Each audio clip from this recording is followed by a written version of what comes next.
Sumatera Utara. Sumatera Utara hari ini kembali hadir menjumpai Anda edisi Kamis 26 Desember 2024. Bersama saya Khairul Arif. Dan saya Udran dari Olinka. Sejumlah informasi menarik telah disiapkan oleh tim redaksi kami. Berikut berita selengkapnya.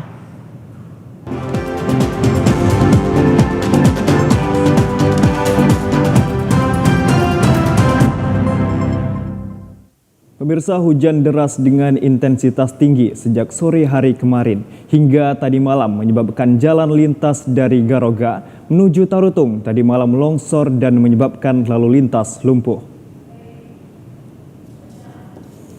Akibat curah hujan yang tinggi, jalan lintas Sumatera via Garoga menuju Tarutung mengalami longsor, mengakibatkan arus lalu lintas sempat lumpuh dan tidak dapat dilalui. Selain masih terdapat sisa tumpukan material tanah bercampur batu, hingga pagi tadi di lokasi sebagian timbunan tanah masih menutupi badan jalan, namun kendaraan roda 2 dan roda 4 di jalur tersebut telah dapat dilalui secara bergiliran dengan dibantu oleh warga. Menurut salah satu warga Pertanda Siregar, kemarin malam hingga siang tadi sempat terjadi antrian panjang puluhan kendaraan dari arah Pangaribuan dan Garoga, mengakibatkan arus lalu lintas macet dan harus antri untuk dapat melewati lumpur tanah di badan jalan. Menurut Camat Garoga Hendrik Simanjuntak, pihak Muspika Kecamatan telah menurunkan 1 unit alat berat serta dibantu oleh Babinsa dan Babin Kamtipmas Kecamatan Garoga guna memperlancar arus lalu lintas serta untuk membersihkan timbunan tanah yang masih menutupi badan jalan. Tidak ada korban jiwa, namun mengakibatkan timbunan tanah tebing menutupi badan jalan hingga berjarak 10 meter lebih. Terjadi longsor di Dusun Aik Tanjung, Desa Garoga Subargot, Kecamatan Garoga, yang terjadi tadi malam tanggal 25 Desember sekitar pukul 10.30 WIB, dan telah diminta bantuan dari Dinas PU untuk mendatangkan alat berat berupa ekskavator agar lancarnya lalu lintas antara Jalan Tarutung Garoga. Demikian dilaporkan. Salam presisi. Selamat siang. Berita selanjutnya datang dari Kota Gunung Sitoli. Pemirsa, warga di Kota Gunung Sitoli mengeluhkan gas LPG 3 kg bersubsidi langka menjelang tahun baru 2025. Kelangkaan LPG 3 kg terjadi secara merata di wilayah Kota Gunung Sitoli dan Kepulauan Nias. Hingga hari ini beberapa lokasi penyaluran di tingkat agen pangkalan resmi hingga kios pengecer di pelosok masih terlihat langka. Salah seorang ibu rumah tangga Novita Druru mengatakan ia harus berkeliling sejauh puluhan kilometer untuk mendapatkan gas LPG 3 kg di kawasan Gunung Sitoli. Berhubung di tempat pangkalan biasa ia membeli telah kehabisan stok, baik subsidi maupun non-subsidi. Hari ini aja pun masih terbatas, paling hanya sertifikasi. Itu ada berapa hari sempat kelangkaan kemarin tidak dapat gasnya? Berminggu-minggu lah kelangkaannya. Terus ada yang menimbun-nimbun lah. Menimbun bagaimana? Apakah mereka hanya khusus orang-orang yang mereka kenal-kenal aja mereka kasih. Memberikan harga yang melambung atau gimana? Hari ini ada tadi mendapat berapa? Dapat satu gas? 18.000 ya. Oke, itu udah terjangkau. Beberapa pangkalan terlihat masih memiliki stok gas LPG 3 kg, namun jumlahnya terbatas dan belum dapat mengimbangi jumlah permintaan dari konsumen. Selain itu, harga penjualan LPG 3 kg cenderung di atas harga eceran tertinggi yang ditentukan oleh pemerintah. Pihak pangkalan menuding kelangkaan terjadi karena kesulitan para agen untuk mendapatkan jatah distribusi dari pihak Pertamina Gunung Sitoli. Pada saat ini kita terjadi kelangkaan. Kenapa? Karena pemakaian masyarakat yang meningkat. Yang biasanya dia membeli 1, bisa membeli 3. Dalam rangka mempersiapkan diri untuk menyambut Natal dan Tahun Baru. Pada hari ini kami 80 botol. 80 botol berapa orang kami bagi yang 80 botol?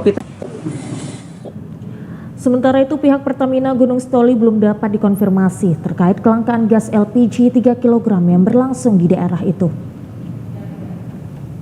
Pemirsa, aksi penganiayaan terhadap seorang pedagang kaki lima hanya karena topping roti bakar yang dirasa kurang terekam kamera pengawas. Pelaku yang diduga seorang dokter koas ini terlihat menganiaya pedagang roti. Sebelumnya dokter koas ini sempat viral ribut dengan pengunjung rumah sakit karena masalah parkir pada tahun lalu. Rekaman kamera pengawas ini merekam detik-detik diduga seorang dokter koas menganiaya pedagang roti bakar di Jalan Perintis Kemerdekaan, Kota Medan. Korban menceritakan kejadian tersebut awalnya sang dokter koas datang dan membeli roti bakar pada sore hari di tempat dirinya bekerja. Namun pada malam hari dokter koas kembali ke lokasi dan langsung mengamuk seraya menendang kaki korban. Korban pun sempat mengajak pelaku berbicara terkait apa yang diprotesnya. Namun pelaku terus mengamuk dan memukuli korban meski pekerja lain mencoba melerai dan menunjukkan bahwa ada CCTV.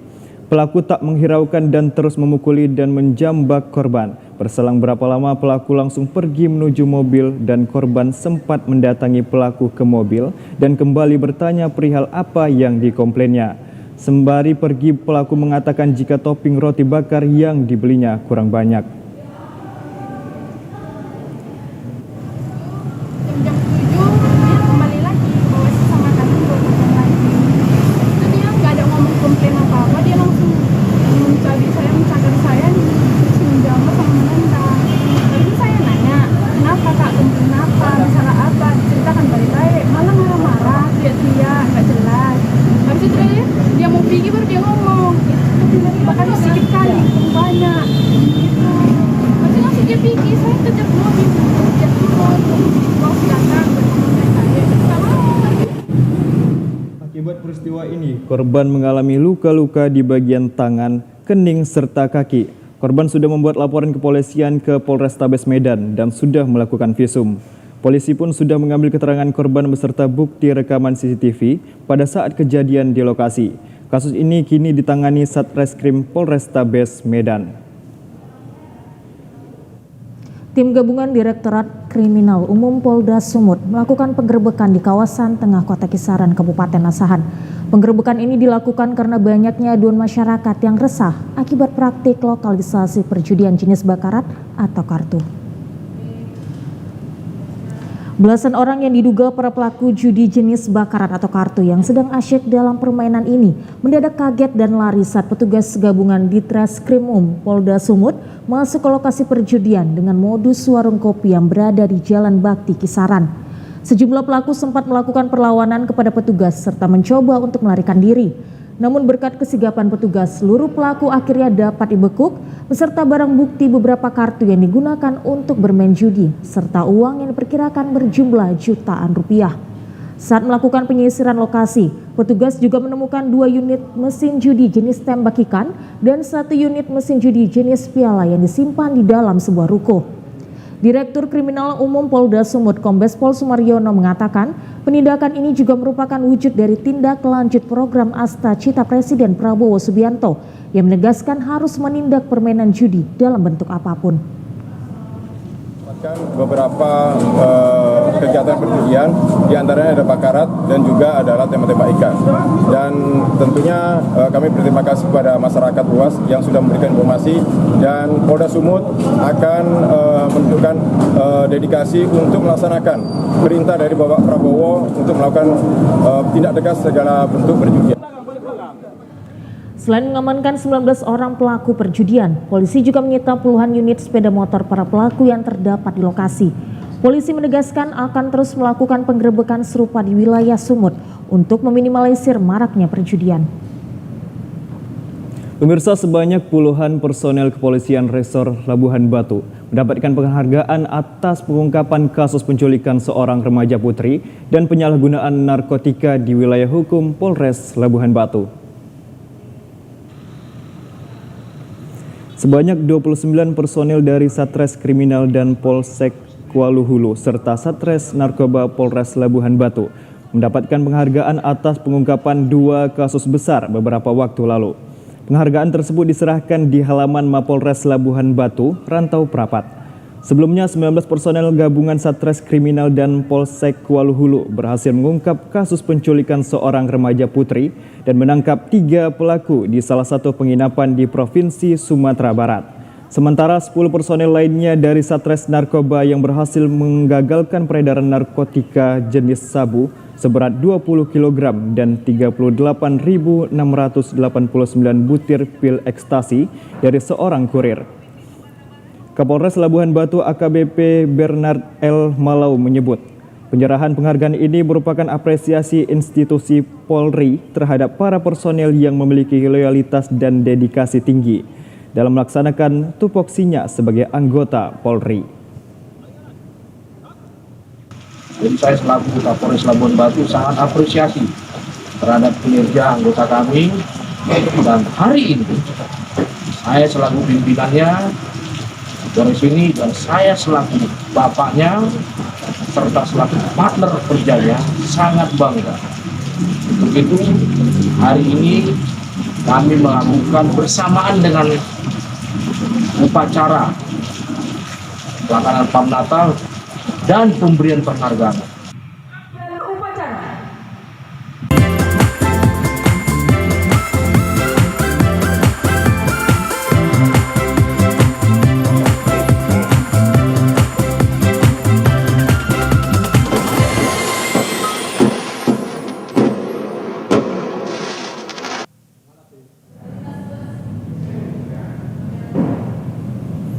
Pemirsa, Sat Narkoba Polres Binjai bekerjasama dengan BNN Kota Binjai melakukan pemeriksaan urin terhadap pengemudi kendaraan umum pada musim libur Natal dan Tahun Baru 2025. Dari hasil tes urin, 2 orang supir kedapatan positif mengkonsumsi narkoba. Pemeriksaan urin pengemudi kendaraan umum ini dilaksanakan di Terminal Kota Binjai, Kecamatan Binjai Timur. Sejumlah pengemudi kendaraan umum khususnya bus antar provinsi diperiksa urinnya oleh tim dari BNN Kota Binjai. Dari hasil pemeriksaan urin tersebut ditemukan 2 orang supir positif menggunakan narkoba jenis sabu-sabu dan nantinya akan diserahkan ke BNN untuk menjalani asesmen. Kasat Narkoba Polres Binjai AKP Syamsul Bahri menyatakan pemeriksaan urin ini bertujuan untuk memastikan para pengemudi bersih dari narkoba dalam rangka keselamatan penumpang dan pengguna jalan lainnya. Pemeriksaan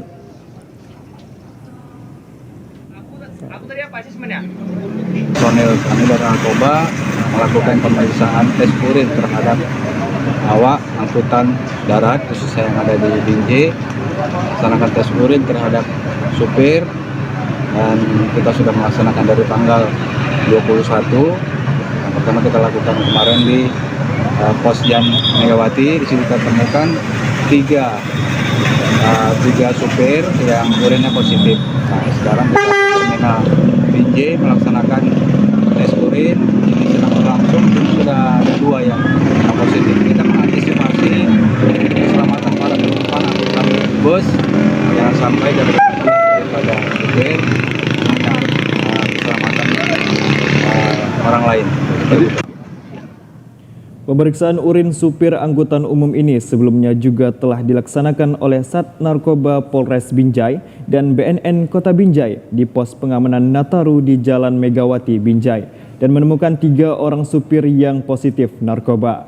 Pemeriksaan urin supir ini akan terus dilaksanakan hingga akhir masa libur Natal dan Tahun Baru 2025 mendatang.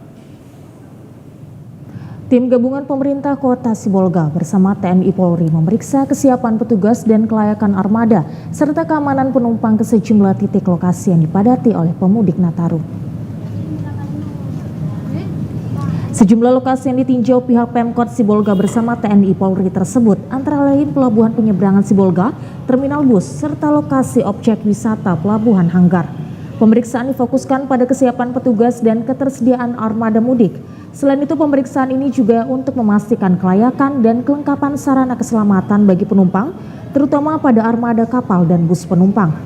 Dari pemeriksaan tersebut, tim gabungan memastikan seluruh armada kapal dan bus penumpang yang dipergunakan untuk mengangkut pemudik dari berbagai lokasi dinyatakan aman dan layak untuk dioperasionalkan.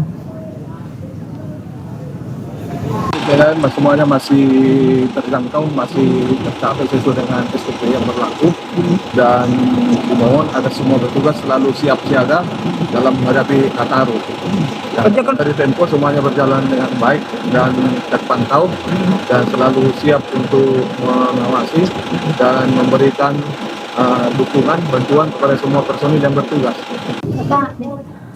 Sementara itu, berdasarkan pantauan di berbagai lokasi seperti pelabuhan penyeberangan dan terminal bus, telah tampak kepadatan penumpang yang akan melakukan perjalanan mudik ke berbagai tujuan.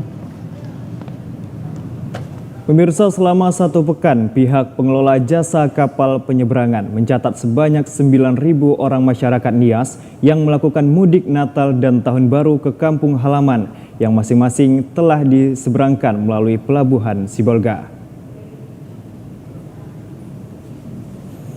Untuk mengantisipasi terjadinya lonjakan penumpang menjelang pergantian tahun, pihak pengelola armada jasa penyeberangan Sibolga mempersiapkan 6 unit armada kapal dengan kapasitas penumpang mencapai ratusan penumpang.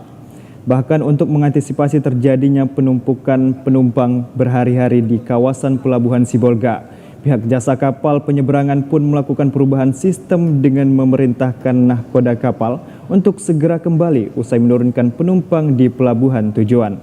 Sementara dari segi pelayanan pemesanan tiket kapal, pihak pengelola jasa penyeberangan memberikan kemudahan bagi calon penumpang dalam mendapat tiket keberangkatan dengan cara melakukan pembelian tiket secara online. Hal ini bertujuan untuk menghadapkan penumpang dari calo-calo tiket yang tidak bertanggung jawab. Alam armada, 1 ke Teluk Dalam, 2 ke Gunung 5 ke Gunung Stoli. Ya, kita menambah frekuensi, putar kepala terus untuk mengantisipasi lonjakan. Tapi memang 2 hari ini, belakangan ini kita terkendala cuaca ini. Tapi mudah-mudahan masih aman dan kita akan coba lagi untuk berbenah. Barangkali di awal tanggal 26 bisa kita riset kembali ke awal dulu. Baru sekitar 9.000. Pada Natal 2024 dan jelang Tahun Baru 2025, arus lalu lintas di Jalan Lintas Sumatera Kota Pinang, Kabupaten Labuhan Batu Selatan terpantau lancar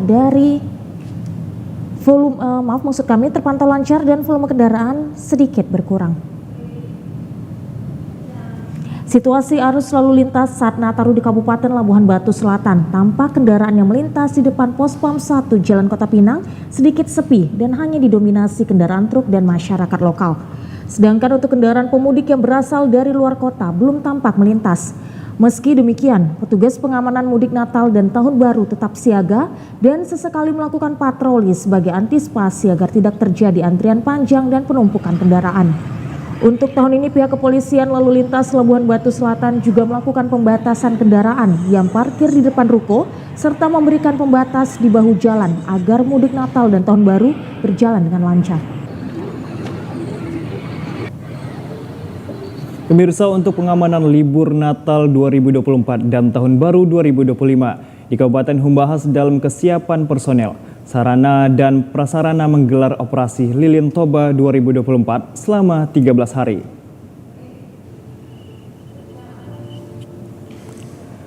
Arus lalu lintas di jalur lintas Sumatera via Dolok Sanggul hingga siang tadi, seperti di jalur kota Dolok Sanggul ke arah Pakat dan Sidikalang atau sebaliknya, terpantau lancar. Selain menempatkan sejumlah petugas untuk mengatur lalu lintas di sejumlah titik lokasi yang sering terjadi kemacetan, Polres Humbahas telah menyiapkan 3 unit pos PAM. Berikut 2 pos yang berada di 4 kecamatan, yakni Dolok Sanggul, Polung Lintong, Nihuta, dan Bakti Raja. Untuk melayani pemudik serta pengamanan pada Nataru, pos-pos memberikan pelayanan kepada pengguna jalan tersebut menjadi pusat informasi yang bisa memudahkan perjalanan wisatawan. Juga pemudik yang berkunjung ke Kabupaten Humbahas sekaligus membantu warga yang mengalami kendala dalam perjalanan. Untuk pengamanan libur Natal 2024 dan Tahun Baru 2025 di Kabupaten Humbahas dalam kesiapan personel, sarana, dan prasarana seperti menuju lokasi wisata Geosit Sipinsur via Lintong Nihuta. Menurut Kapolres Humbang Hansundutan AKBP Hari Ardianto, menggelar operasi Lilin Toba 2024 selama 13 hari mulai dari 21 Desember 2024 hingga tanggal 1 Januari 2025. Banjir kembali merendam Jalan Sum kemarin malam hingga pagi hari, tepatnya di lingkungan Bandar Sentosa, Kelurahan Bandar Durian, Kecamatan Aiknatas, Kabupaten Labuan Batu Utara. Hal ini menyebabkan terjadi antrian berlapis dan macet mencapai puluhan kilometer. Banjir tidak hanya merendam pemukiman warga, tetapi juga merendam badan jalan lintas Sumatera sepanjang 400 meter dengan ketinggian air mencapai sepinggang orang dewasa. Akibat mencoba menerobos banjir, sejumlah mobil mogok di tengah badan jalan yang memaksa ribuan kendaraan lainnya tidak dapat melintas hingga terjadi antrian dan kemacetan panjang kendaraan mencapai puluhan kilometer. Salah seorang supir truk dari Medan tujuan Padang, Ucok, mengatakan macet dan antrian panjang terjadi mulai pukul 9 malam waktu Indonesia Barat.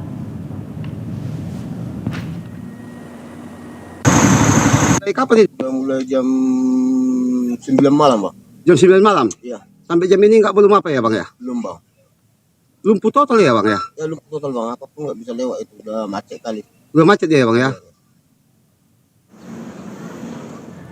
Sementara itu, salah seorang supir dan juga penduduk setempat, Morinta, mengatakan bahwa badan jalan Bandar Durian merupakan daerah daerah langganan banjir. Sejak tahun 2024 sudah terjadi banjir sebanyak 5 kali di kawasan tersebut. Dalam 1 tahun ini ada berapa kali banjir di Bandar Durian ini, Bang? 5 kali adalah. 5 kali, Bang? Iya ya, Bang ya. Akibat apa di banjir ini, Bang? Erosi?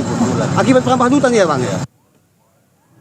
Meskipun sejak pagi hari banjir sudah surut dan dapat dilintasi oleh kendaraan, namun akibat ulah oknum supir yang menerobos antrian kendaraan menyebabkan terjadi antrian berlapis hingga 3-4 kendaraan di sejumlah titik di badan jalan.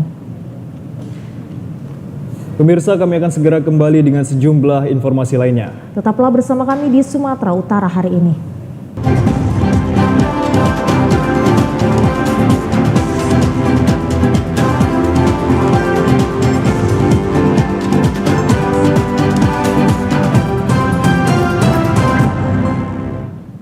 Terima kasih masih bersama kami di Sumatera Utara hari ini. Pemirsa, penjabat Gubernur Sumatera Utara Agus Fatoni bersyukur perayaan Natal yang berlangsung kemarin berjalan kondusif dan juga aman. Rasa syukur tersebut disampaikan penjabat Gubernur Sumatera Utara Agus Fatoni dan istri Tias Fatoni saat menghadiri open house perayaan Natal di Rumah Dinas Kapolda Sumatera Utara Irjen Pol Wisnu Harmawan Febrianto di Jalan Wali Kota Medan kemarin. Kedatangan Fatoni disambut langsung oleh Kapolda Sumatera Utara dan istri. Turut hadir diantaranya Pangdam 1 Bukit Barisan, Majen TNI Rio Firdianto, Wakil Ketua DPRD Sumatera Utara Ihwan Ritonga, Wali Kota Medan Bobi Afif Nasution, penjabat Sekretaris Daerah Provinsi Sumatera Utara Effendi Pohan, dan unsur Forkopimda lainnya. Pada kesempatan tersebut, Fatoni mengucapkan selamat merayakan Natal pada Kapolda Sumatera Utara dan bersyukur perayaan Natal tahun ini berjalan kondusif dan juga aman. Usai berbincang, PJ Gubernur Sumatera Utara bersama Forkopimda lainnya kemudian dijamu santap siang bersama.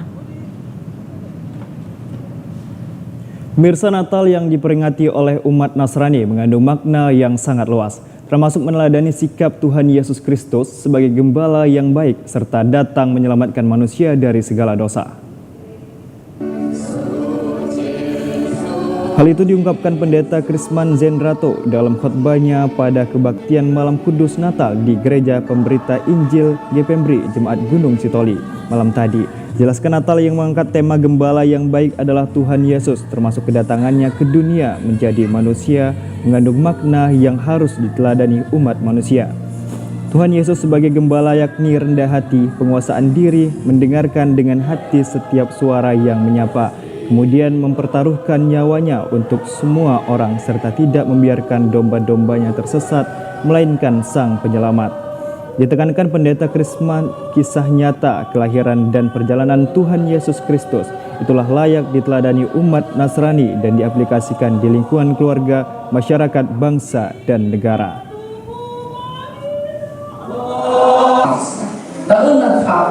Berarti Natal adalah kehidupan bagi setiap orang. Ada amin?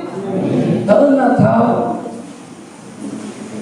Nausong nila khuni ya itang angke ada sosi le irai menurut bawa waktu dunia satu liwat so ya oleh futu di bawah tanah. Sementara sukacita kemeriahan Malam Kudus Natal 2024 di Gereja Pemberita Injil serta denominasi gereja lainnya di Kota Gunung Sitoli diisi liturgi rohani serta atraksi lilin terang melibatkan putra-putri remaja gereja hingga anak-anak sekolah minggu. Sebagai ungkapan sukacita atas kelahiran Tuhan Yesus Kristus, Jemaat Gereja GBKP Jalan Pintu Air 4 Medan kemarin menyelenggarakan ibadah malam Natal yang berlangsung penuh hikmat. Tema Natal Raja Penolong yang dijanjikan Tuhan dengan subtema kehadiran Raja Penolong memampukan orang yang percaya memberikan kehidupannya berguna dan berkarya untuk orang lain. Ibadah Natal dengan menyanyikan lagu pujian bagi Tuhan yang dipersembahkan lewat kor dan vokal grup dari masing-masing sektor. Liturgi Natal juga dibawakan oleh jemaat mewakili setiap kategorial. Panitia Natal membawakan refleksi Natal untuk mengajak seluruh jemaat agar tidak lagi menganggap diri dan profesinya lebih penting dari orang lain, melainkan jika setiap orang dapat saling melengkapi betapa sempurnanya arti kehidupan. Penyalaan lilin sebagai lambang kelahiran Yesus dengan menyanyikan lagu Malam Kudus menjadi momen yang sangat penting pada Natal tersebut. Firman Tuhan yang dibawakan Pendeta Bethesda Ginting menyampaikan bahwa sukacita Natal dapat dirayakan oleh setiap umat yang percaya. Ketua Panitia Natal Esra Jemianta Surbakti mengatakan, perayaan Natal Jemaat GBKP hendaknya membawa kedamaian bagi semua orang. Dikatakan melalui renungan Natal yang disampaikan hamba Tuhan, hendaklah seluruh jemaat lebih mengenal Tuhan Sang Juru Selamat sehingga dapat menjadi berkat bagi banyak orang. Ya, membawa perubahan, ya kelahiran Yesus membawa damai, kelahiran Yesus juga itu membawa perubahan dalam kehidupan kita untuk bisa berkarya, ya, berkarya dan sekaligus menjadi berkat bagi orang lain. Ya. Jadi Natal ini sebenarnya momen yang sangat ya ditunggu-tunggu ya untuk umat Kristiani, karena momen Natal ini mengajak kita sebenarnya untuk merefleksi diri, mengevaluasi diri, dan kembali kita memahami makna kelahiran Tuhan Yesus sebagai Juru Selamat. Usai ibadah Natal, seluruh jemaat memberi ucapan selamat Natal kepada pendeta, pertua, dan diaken sebagai ungkapan penuh rasa syukur atas berkat Tuhan karena seluruh jemaat dapat merayakan malam Natal di Gereja GBKP Jalan Pintu Air 4 Medan. Pemirsa, Jemaat Gereja Batak Karo Protestan atau GBKP Serunggun Brastagi Kota menyelenggarakan pawai dan karnaval kendaraan hias memeriahkan perayaan Natal tahun 2024. Setelah kebaktian Jemaat GBKP Serunggun Brastagi Kota, pawai dan karnaval kendaraan hias keliling Brastagi Kabupaten Karo diikuti 1.000 peserta perwakilan dari seluruh sektor Perpulunggen Jabu-Jabu atau PJJ. Baik para orang tua, Saitun, Mamre, Moria, serta remaja atau Permata dan anak-anak. Pawai dan mobil hias yang bernuansa Natal memeriahkan perayaan Natal tahun 2024. Antusias dan kebahagiaan terpancar dari seluruh peserta karnaval dan masyarakat, khususnya umat Kristiani yang turut menyaksikan. Menyambut sukacita kelahiran Yesus Kristus, kegiatan ini memaknai Natal dengan menyebarkan kasih dan kedamaian. Dengan hiasan khas Natal dan etnik budaya Karo, keliling di Jalan Raya Gundaling menuju Tugu Perjuangan, kemudian putar balik di Tugu Kol dan kembali ke Gereja Brastagi Kota.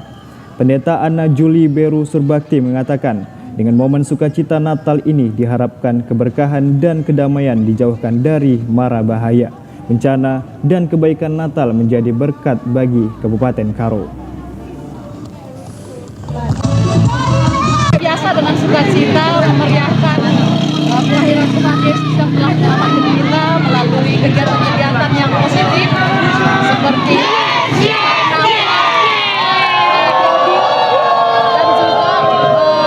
nyanyian pujian yang akan diperlombakan. Semakin damai, Indonesia semakin damai, tentunya Brastagi juga jauh dari bencana? apa ya, mara bahaya, dan juga semuanya orang-orang Kristen bisa menjadi berkat. Pemirsa, kami akan segera kembali dengan sejumlah informasi lainnya. Tetaplah bersama kami di Sumatera Utara hari ini.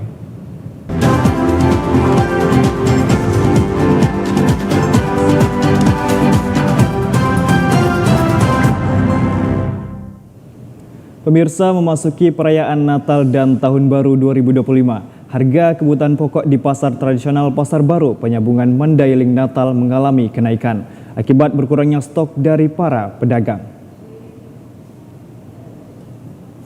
Kenaikan harga yang signifikan terjadi pada cabai merah dari harga Rp25.000 menjadi Rp45.000 per kilogramnya.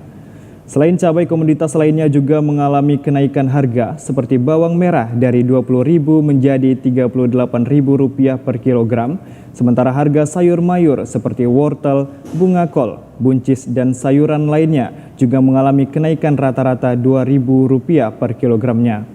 Kenaikan harga kebutuhan pokok ini sudah biasa terjadi saat memasuki perayaan Natal dan Tahun Baru, ditambah dengan kondisi cuaca ekstrim yang terjadi di beberapa daerah, membuat stok kebutuhan pokok di pasar tradisional Penyambungan menipis. 2.000 per kilo. Seperti bunga kol, sayur putih, wortel, buncis. Bunga kol yang biasanya berapa harganya nih, Bu? Yang biasanya 8.000 per kilo, 10.000, 12.000. Karena sayurnya kurang mengapalah kan, makanya sayurnya di pasaran. Perum Bulog KCP Kabanjahe menyalurkan bantuan pangan periode Desember 2024 dan memastikan ketersediaan beras cukup untuk kebutuhan masyarakat pada perayaan Natal dan Tahun Baru 2025. Stok beras di gudang Perum Bulog kantor cabang pembantu Kabanjahe mencukupi untuk kebutuhan masyarakat pada Hari Raya Natal dan Tahun Baru dan diprediksi mencukupi hingga Maret 2025. Realisasi untuk penerima bantuan pangan beras pada periode bulan Desember 2024 telah dilakukan dan selesai sesuai jadwal. Sebelum Natal, Bulog KCP Kabanjahe melalui PT Pos telah menyalurkan bantuan pangan beras sebanyak 531 ton lebih untuk wilayah kerjanya di 3 kabupaten, yaitu Karo, Dairi, dan Pakpak Barat. Di gudang Bulog KCP Kabanjahe, sejumlah pekerja mengemas beras ke dalam karung SPHP untuk ketersediaan beras yang terjangkau bagi masyarakat.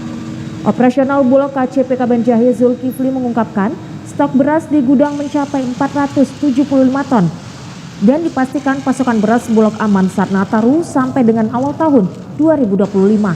Bantuan pangan menjamin kebutuhan masyarakat, serta momen Nataru ini pihaknya bekerja sama dengan pemerintah daerah untuk melakukan gerakan pangan murah dan pasar murah di Kabupaten Karo, Dairi, dan juga Pakpak Barat.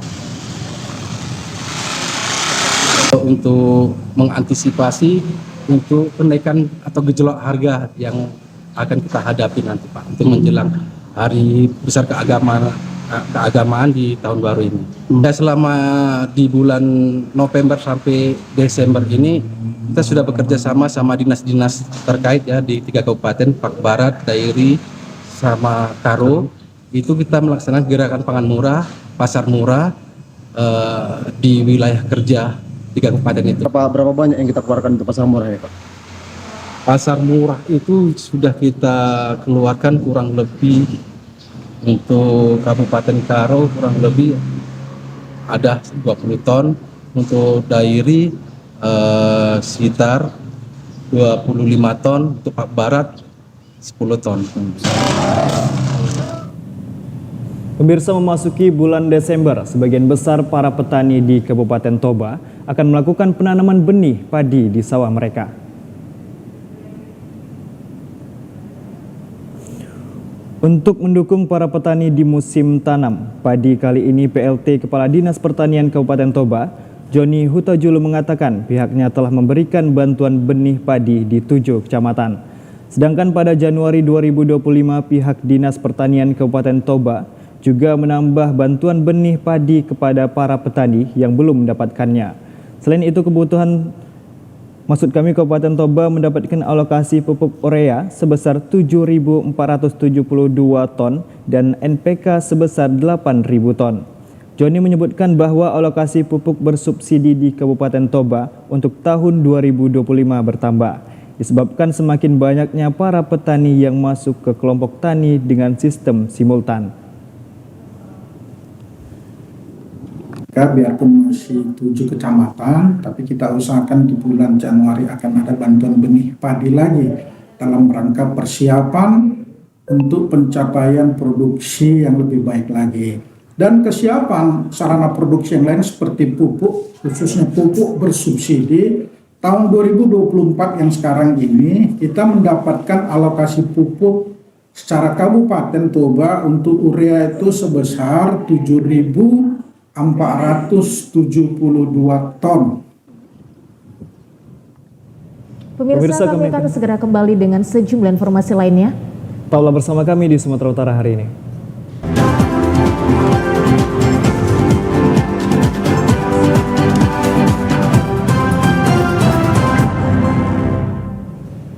Pemirsa, sepasang suami istri membeli kendaraan roda 4 dengan uang koin hasil tabungan selama 10 tahun.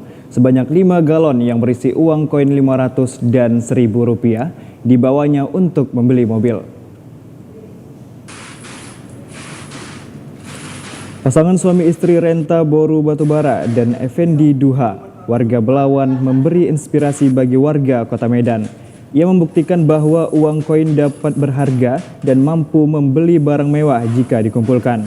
Ibu rumah tangga ini menuturkan dirinya menabung selama 10 tahun dan menghasilkan uang koin sebanyak 5 galon. Lihat hasil tabungannya sudah mulai banyak. Ia pun terinspirasi untuk membeli barang berharga seperti kendaraan roda 4. Proses penghitungan uang koin tersebut memakan waktu yang cukup lama hingga berhari-hari. Renta berharap kepada ibu rumah tangga lainnya dapat mengedukasi keluarga dan anak agar rajin menabung. Hal ini diungkapkan saat menyambangi salah satu showroom kendaraan roda 4 di Medan Marelan baru-baru ini. Masalah nabung kurang lebih 10 tahun ya, jarak lamanya dengan uang koin, ya kan? Jadi saya itu berpikir hari itu sampai sejauh mana sih uang koin ini nilainya dengan harga yang disepelekan orang, nggak ada nilainya, bisa menghasilkan jadi yang lebih tinggi. Pemirsa, berikut informasi perakiraan cuaca di sejumlah daerah di Sumatera Utara dari Badan Meteorologi, Klimatologi, dan Geofisika Wilayah 1 Medan berlaku pada Jumat 27 Desember 2024. Assalamualaikum warahmatullahi wabarakatuh. Halo Sobat BMKG, kembali bersama saya Devri Mandoza, perakirawan BBMKG Wilayah 1 Medan akan menyampaikan info perakiran cuaca dan hotspot untuk Provinsi Sumatera Utara Jumat 27 Desember 2024. Pada pagi hari, kondisi cuaca berpotensi terjadi hujan ringan hingga sedang di sebagian wilayah Sumatera Utara. Hujan sedang berpotensi terjadi di wilayah Humbangan Sundutan, Tapanuli Tengah, dan sekitarnya. Pada siang dan sore hari, berpotensi terjadi hujan ringan hingga lebat yang disertai petir dan angin kencang di sebagian wilayah Sumatera Utara. Hujan lebat yang disertai petir dan angin kencang berpotensi terjadi di wilayah Humbang Hasundutan, Mandailing Natal, Pakpak Barat, Tapanuli Selatan, Tapanuli Tengah, dan sekitarnya. Pada malam hari masih berpotensi terjadi hujan ringan hingga sedang di sebagian besar wilayah Sumatera Utara. Hujan sedang berpotensi terjadi di wilayah Padang Lawas dan sekitarnya. Untuk dini hari masih berpotensi terjadi hujan ringan hingga sedang di sebagian wilayah Sumatera Utara. Hujan sedang berpotensi terjadi di wilayah Labuhan Batu Selatan, Padang Lawas Utara, Tapanuli Tengah, dan sekitarnya. Untuk suhu udara berkisar 14 hingga 31 derajat Celcius, kelembaban udara 70 hingga 98%, angin dari barat laut hingga tenggara dengan kecepatan 4 hingga 13 km per jam. Untuk titik panas atau hotspot di wilayah Sumatera Utara, pada pantauan tanggal 25 Desember 2024 tidak terdapat adanya titik panas. Kami menghimbau kepada warga masyarakat untuk tetap waspada terhadap potensi terjadi hujan sedang hingga lebat yang disertai petir dan angin kencang di wilayah pegunungan, pantai barat, dan lereng barat Sumatera Utara yang dapat berpotensi terjadinya banjir, longsor, serta bencana hidrometeorologis lainnya. Demikian informasi yang dapat kami sampaikan. Semoga bermanfaat bagi Sobat BMKG sekalian. Terima kasih. Wassalamualaikum warahmatullahi wabarakatuh. Pemirsa, demikian Sumatera Utara hari ini. Mewakili seluruh kerabat kerja yang bertugas, saya Khairul Arif. Dan saya Udrandari Olinka pamit undur diri dari hadapan Anda. TVRI, Media Pemersatu Bangsa. Sampai jumpa.